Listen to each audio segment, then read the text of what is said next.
akantu kamwe k'iminota 5 cyane ko buryo umugabo mubana ntabwo akurongora amasaha menshi ni minota 5 minota ingahe akaba arirangirije akiryamira ubwo rero ugasanga ako kantu kakuvuriye ugasanga wabyimbye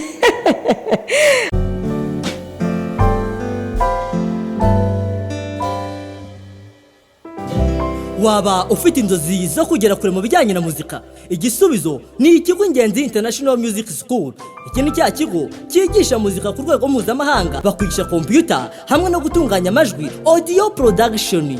Umunyeshuri wize muri iki kigo abanyenerwa na tumurebereho ku murimo abikesha ubumenyi yahawe n'abarimu b'inzobere bigisha muri iki kigo. Kubera umwihariko n'ubudasabwa iki kigo Ingenzi International Music School, abanyeshuri bahiga bakaba bakomereza amasomo yabo hanze y'u Rwanda babifashijwemo n'iki kigo mu rwego rwo gukarishya ubumenyi n'ubushobozi. Muri iki kigo hacumbikirwa abana barangije primaire, abarangije troncome, abarangije secondaire, yewe n'abarangije kaminuza. Kandi tubafitiye amacumbi y'abahungu ndetse n'ay'abakobwa.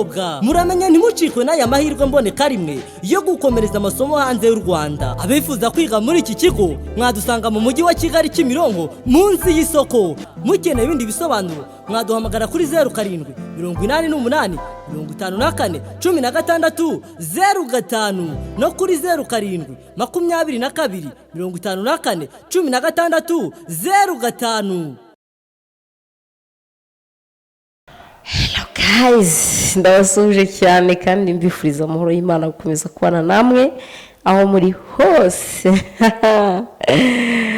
Uyu munsi rero dufite inyigisho ako murabizi, reka mbanze mbabwire rwose mukabyara ariko basi byibura kora subscribe kugira ngo ugihora ubona ibi biganiro byacu bya buri munsi. Kandi ndabizi ibiganiro byacu birabanezeza, ibiganiro byacu bakora ku mutima, hari byinshi bihindura muri mwe kubera ko buriya niba duhamagarwa ku munsi ushobora kuba nahamagarwa na telefone zigera muri 5 cyangwa 6 zishimira ugasugura kumva nakuntu nakumwe rero wambwira ngo nagi ibintu bayisaba ariko ugasanga sahabu yakunaniye Imana igerageza kabisa ukora ko kantu.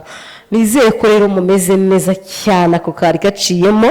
Uyu munsi none rero tugiye kutokinga abagore batajya bemera gutanga igituba. Uyu munsi niwe abantu ngiye kuvugaho, uyu munsi abantu ngiye kugarukaho kubera ko abagore hanze ahangaha muraturembeje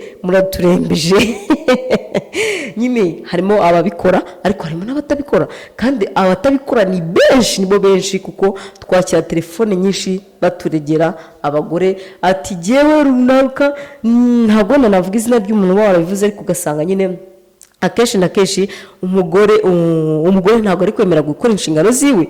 Sanga umugore ese wenda urugero ntagiye kure mbajije nk'abagore adukurikiye, umugore arabyukira mu rugo afite umukozi afite buri kimwe, cyangwa se niba adafite umukozi akazi ke nako gukoropa akoze ibyombo agatekera umugabo akamufurira akamwitaho akamuterera ipasi buri kimwe cyose, ariko ugasanga akeshi na keshi wowe mugore ntabwo uri gushaka kugira ngo byibura inshingano imwe yonyine gusa ngo uyubahirize. Ugasanga niyo mugabo akubwiye ngo hindukira nyaboneka ngende iruhiye, ugasanga wowe unamuteye niwe ukora wise umutera ikibuno akantu kamwe k'iminota 5 cyane ko buryo umugabo mubana ntabwo akurongora amasaha menshi ni minota 5 minota ingahe akaba arirangirije akiryamira. ubwo rero ugasanga ako kantu kakuvuriye ugasanga wabyimbye.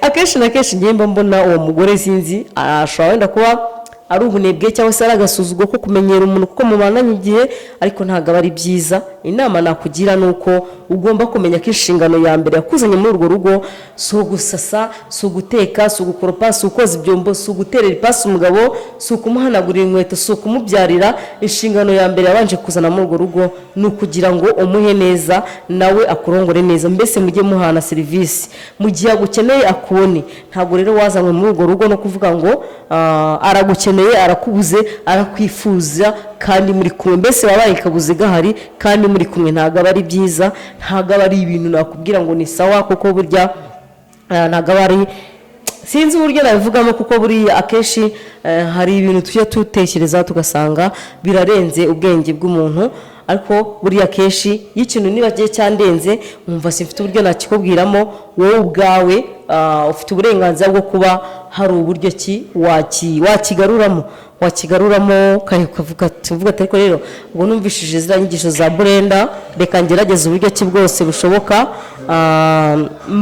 mbese mpindure ngire ikintu mpindura ngire ikintu nkora ngire ikintu mbese narenzaho mu buzima bwawe ngire ikintu narenzaho kiretse niba najyaga mbigenza gutya wabigenza gutya umugore wanjye cyangwa se umugabo wanjye munyihanganire umugore akatekereza akavuga ati ariko se buriya wabigenza gutya nkagira ukuntu mbigenza kugira ngo umugabo wanjye yishime kandi agire gute anezerwe. Niyo mpamvu rero tubabwira ngo mugerageze uburyo ki bwose bushoboka mukore buri kimwe cyose gishoboka ubahiriza inshingano zawe zakuzanye muri urwo rugo kandi inshingano za mbere ni ukwita ku mugabo kandi burya umugabo icyo wakora cyo cyose utamuhaye neza utabikoze neza nta kintu na kimwe cyamunezeza nta na kumwe yanyurwa nta kintu mbese nyine umeze nkaho nyine utagize ikintu mu marira. Rero niyo wamugaburira ukamukorera buri kimwe cyose ariko iriya nshingano imwe yonyine ikakunanira burya wagize gute uwamaze kubyica uwamaze nyine kubirangiza ugasanga mu mutwe we hononekaye.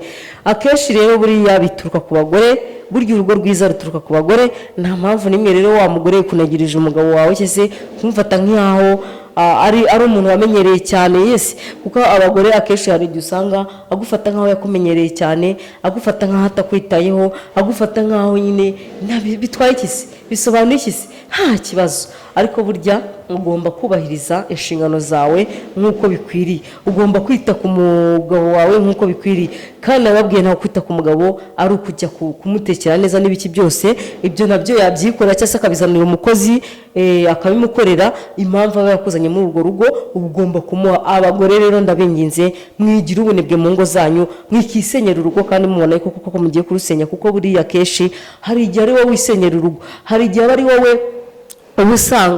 ubusanga ugiye kurwisenyera yiwe ugasanga warwisenye kandi waruzi yuko ugiye kurwubaka neza ariko buri ko umugabo akubwira ati se wahindukiye ugasanga uri kubyanga burya inshuro nyinshi hari ikintu uri kumwarikamo mu mutima wawe hari ikintu uri mu mutima wiwe hari ikintu nyine uri guhindura muri we icyo gihe yatekereje kujya hanze akagenda burya noneho uba wamaze kwica urugo rwawe warurangije kuko burya iyo agiye ntabwo ashobora kuba yagaruka byoroshye kuri wowe.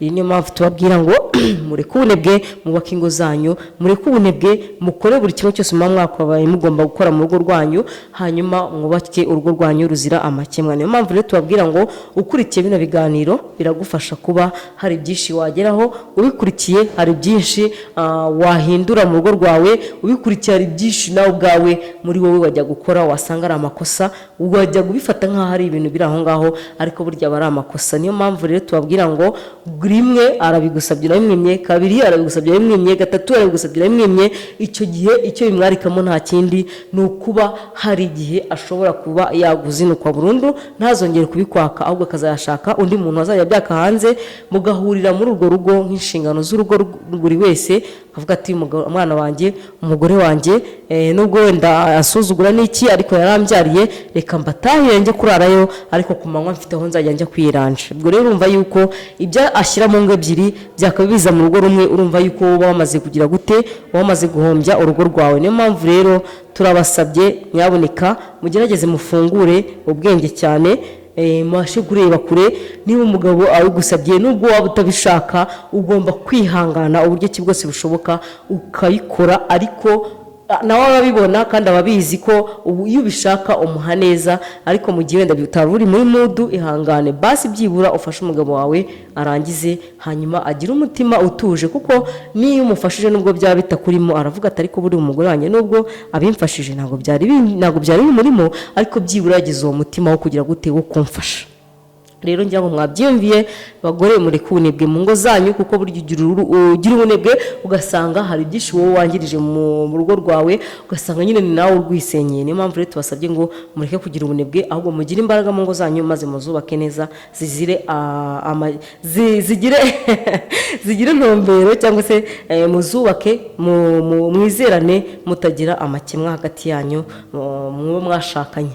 Rero ndakeka ushatse washaringa kino kiganiro ukagiheza inshuti zawe ushobora kuba zitabizi hanyuma noneho zikaba nazo zanyurwa cyangwa se zasobanukirwa byinshi birushijeho kuba zakiyubakira urugo rwabo.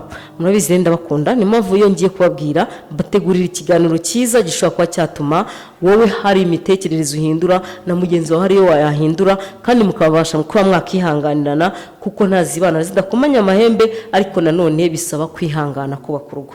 Murabizi rero ndabakunda cyane mukomeze kugubwa neza Imana ibarinde kandi bamugisha. Bye.